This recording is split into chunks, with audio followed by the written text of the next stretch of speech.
How Money Works has a video called Silicon Valley's Strange New Obsession, and it's about escaping the permanent underclass, which is a phrase you are hearing over and over in Silicon Valley type spaces. The permanent underclass. We're very worried about it. They are, it's AI based. And so I wanted to watch this video and see what How Money Works had to think.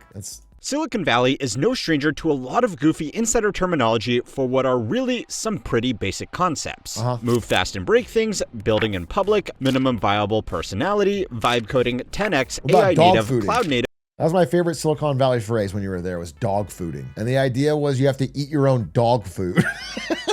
If you know what that means, it means everyone at the company should use the company's product. Your question mark? That's a real Silicon Valley phrase. Amazon's big about it. About eating your own dog food. It's basically like if you work at Twitch, you got to watch Twitch and use Twitch and stream on Twitch occasionally, so you know how the fucking product is.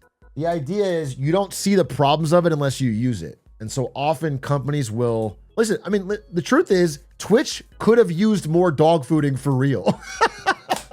Like, I'm not kidding. The problem with Twitch is that the people running Twitch never fucking use it. For the longest time, they had no idea what viewers wanted or streamers wanted, and they kept shoving through ideas that were absolutely terrible. They should have been actual users of the product. Another company that has this, I'm still on dog fooding. Microsoft tried to have a big push for this because they found out that every Microsoft employee was not using any of their Surface products. They were all using Apple. And then when it came to things like Microsoft Teams, internal teams at Microsoft were using Slack because they preferred it because it was better than Teams. And so they weren't even bothering to fix their dog shit products because people that worked there didn't want to use them. Everyone uses Claude, not Copilot. Yeah, that's true right now. Yes, right now. All the companies building competitors to Claude, almost all of them use Claude.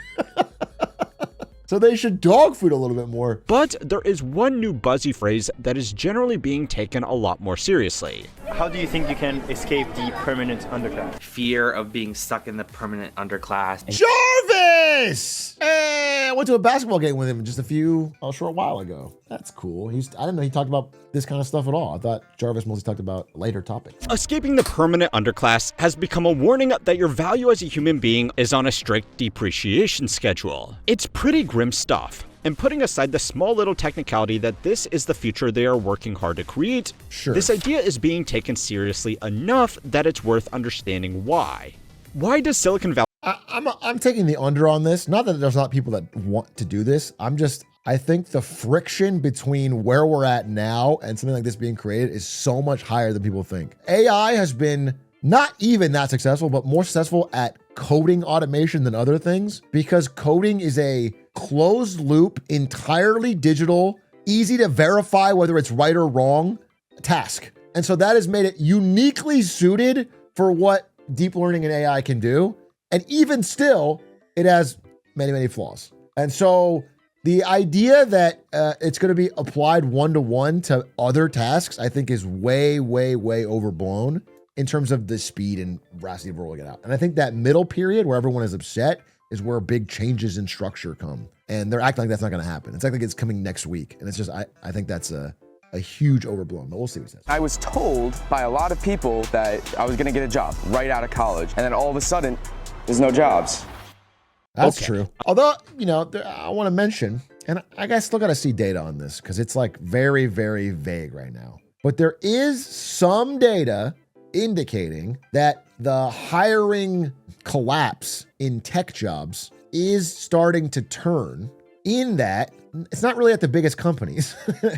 It's like the ability of somebody with very little experience to do 50%, 60% of what an experienced person can do with AI is allowing a lot more companies to hire a developer, but it is cheaper. It's not like the higher income job that it was before, but it is seeing some job growth. But this is kind of early. I don't know if I could reliably take this data, but there is some trend in going this. The other side of the same equation is how easy it is for a wealthy person to end up poor if they make bad decisions, don't work hard, and do waste their money. But that part is generally left out. I'm glad you said that. That's the most important part. That's the part where we really fucked it up. That is the part where we've made it so once you get to this certain level of wealth, there's such a structural advantage you can't fuck it up. Everything is protecting you from losing it. No matter how stupid, no matter how outcompeted you are. There's no chutes. There's few ladders. The ladders do exist, so they're getting rarer, but the chutes aren't there. And that's the fucking problem. You have to have a lot. There should be more chutes than ladders.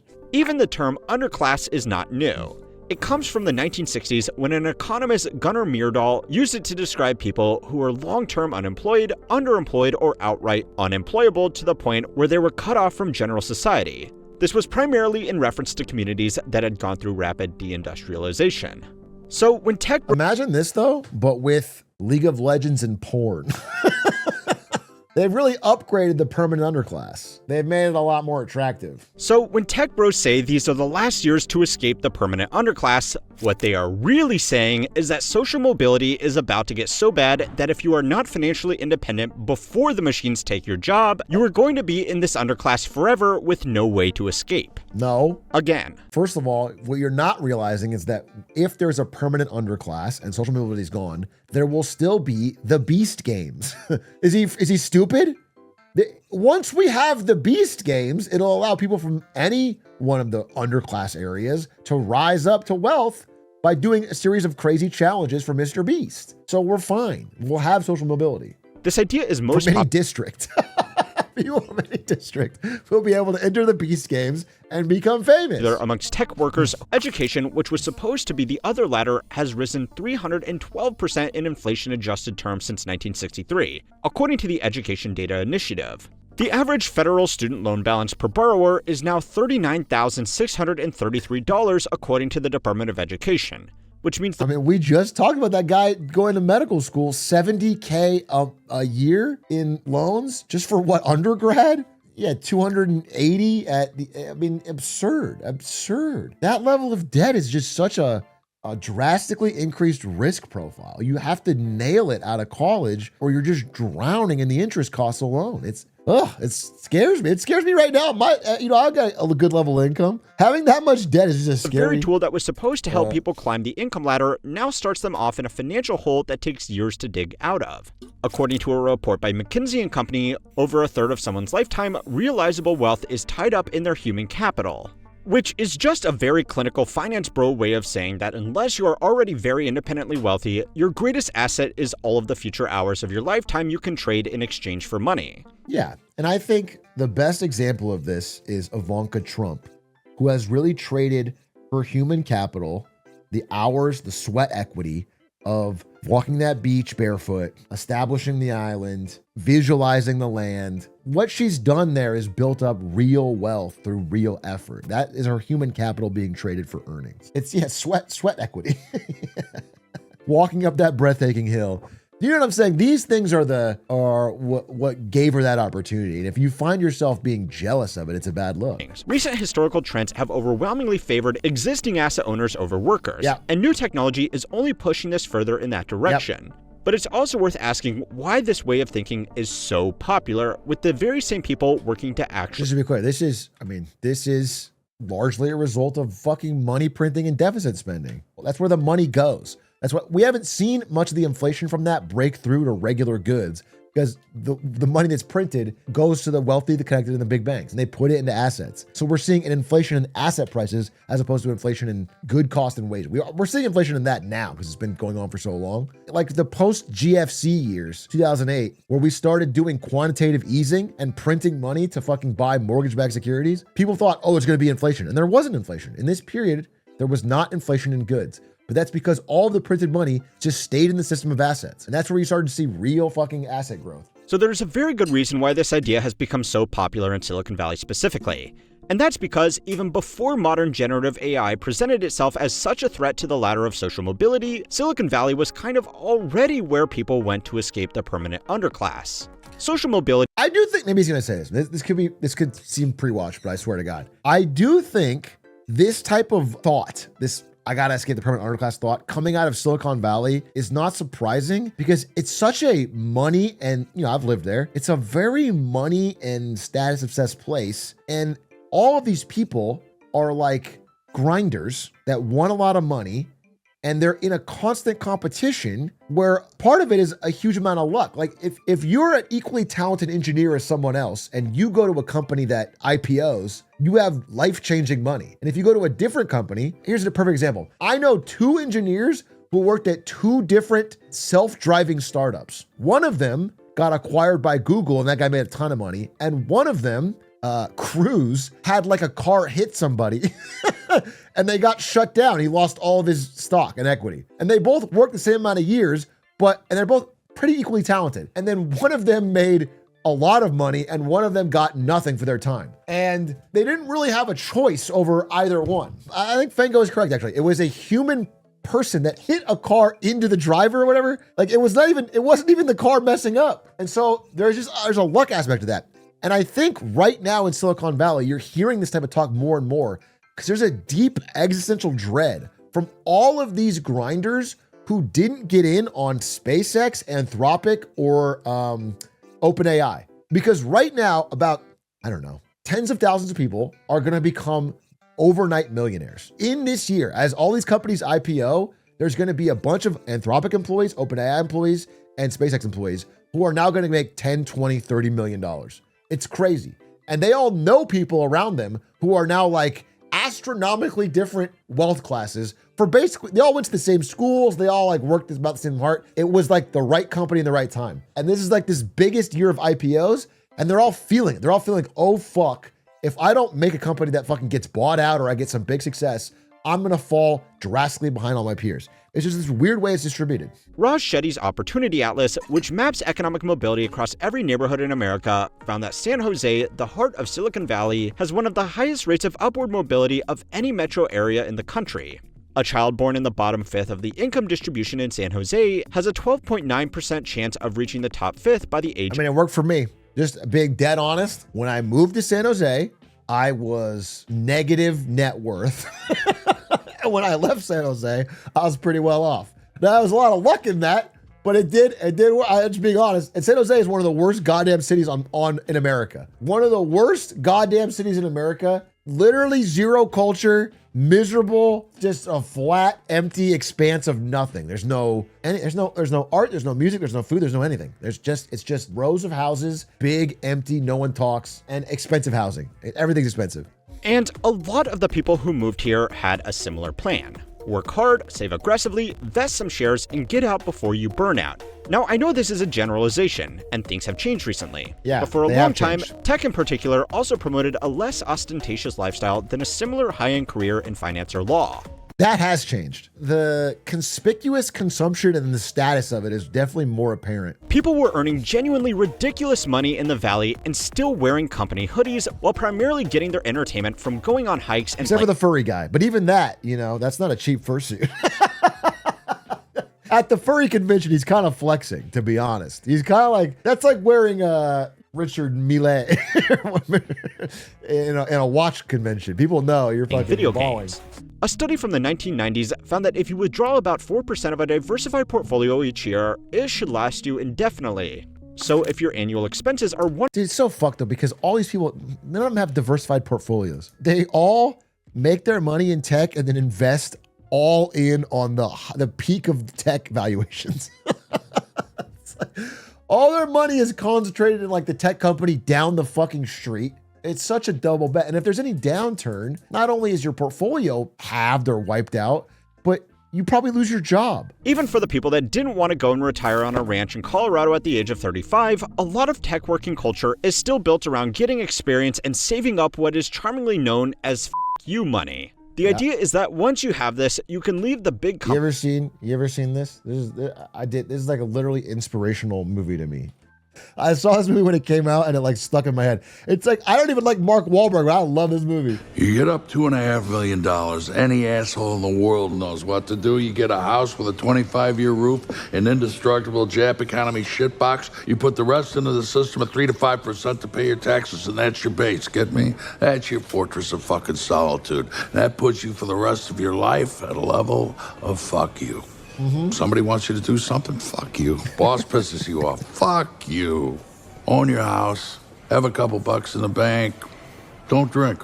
That's all I have to say to anybody at any social. Now, at the time this was made, you could actually get a house for a lot more affordable than you can now. And in the movie, he says, fuck that, and he puts all the money on red and gambles it away. But the lesson stuck with me. Additionally, this idea of living off your investment to either live a good life or double down into a startup feeds in really naturally to the third reason why tech bros have become so obsessed with this idea. It's just really good marketing. Sam Altman has said publicly that AI will create the first one-person billion. Have you guys seen that, like, Dario Amodei and Sam Altman and all these AI CEOs have, like, completely reversed course on the AI will take your job? They were saying it all the time, and, like, they all handshook agreed right before their IPOs to be like, you know what? It's actually going to create a lot of jobs. It's just funny because it's hard to tell. I mean, the truth probably lands in the middle, but both ways feel like marketing. When they were first saying it, it felt like marketing because they were just trying to make their product seem cool and like dangerous and powerful. You should invest in it because it's gonna take all the jobs. But then when they started getting pushback on all the data centers and negative pressure on their IPOs, suddenly it was like, actually, it's gonna be amazing for jobs, make a ton of jobs. And I think, yeah, again, the truth is probably somewhere in the middle. It just feels like they're lying both ways. Now, of course, we all know that Sam Altman would never say something just to hype up his own products. But if this is possible, it is probably going to happen in the tech sector where valuations are, well, generous. No matter which way you interpret the leaders in this space, they are basically just saying, don't be poor or get rich and die trying, depending on what take you prefer. I mean, that's sort of always been the case. It's the lack of reliable ladders that's making it different now, but like this is not like a either way. Get Rich or Die Trying came out in 2001. The nerdy tech bros that we have the threat of being stuck in the permanent underclass, especially in a time of sweeping layoffs, is just a great narrative to keep tech workers on their hashtag grind set. So yeah, if you were to distill it to one thing, based on the people I talked to, or everyone that I know that still worked or worked out there, it's just the layoffs. And it's not happening just in tech work, but there's a lot of layoffs there. People are just scared of being one of the people laid off. So they're staying later or working or like visually harder. People are just trying to like not be one of the people laid off because like that's a dramatic change. It's like hard to find a new job. I've used this example a couple of times, but this guy still hasn't found another job. Of a guy I know who worked at Meta. He was really highly paid at Meta. He got laid off and he hasn't been able to find anything close to that salary. And so it's like people are worried about that because they got one of these fucking gravy train tech jobs and they don't want to fucking. Companies are naturally framing many of these cuts as AI-related restructuring.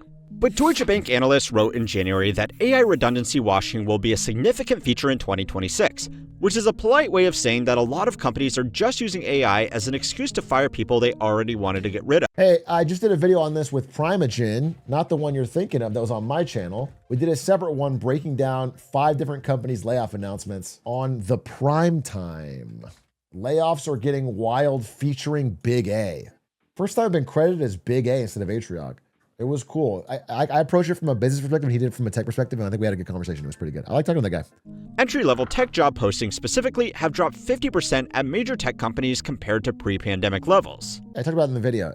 The one company that, I mean, not the one, but one of the recent companies that did massive layoffs and specifically said it's not AI, their stock cratered. It was Intuit. I did a stock of the week thing on Lemonade Stand about it, but they had, I think they're the largest fall of any big company in the past month of stock. They lost like half their value, and it's because they do these layoffs, and they said it wasn't AI. The market was like, well, then you're fucked. Did Aiden cry? Yeah, he cried. Aiden, but I consoled him by telling him that Tucker Carlson's still doing well, so he was okay. Aiden, when it comes to TurboTax and Tucker Carlson, is such a big fan. He loves them both so much that at least one has to be doing well. If your employees genuinely believe that the window for financial security is closing, they are going to work harder, demand less, and be less likely to push back on that optional weekend deployment. Now, I know this isn't exactly shocking to anybody that's been watching Silicon Valley. Wait, I want to show you one tease from that video because it applies to this. They released this video. Watch it. So he's walking with his boss. This is a company released this. Their CEO released this video before doing layoffs. 7 days before, they released this video. Watch it. So he's walking with his boss. They see AI dancing. They're confused. And then the employee is like, what is this? Boss is gone, now dancing with the AI. He's confused. Boss kicks the cup and splashes it into the employee's face. Crazy. What the? Literally, like literally 1 week before firing everyone from AI, they released a video like. I mean, I can't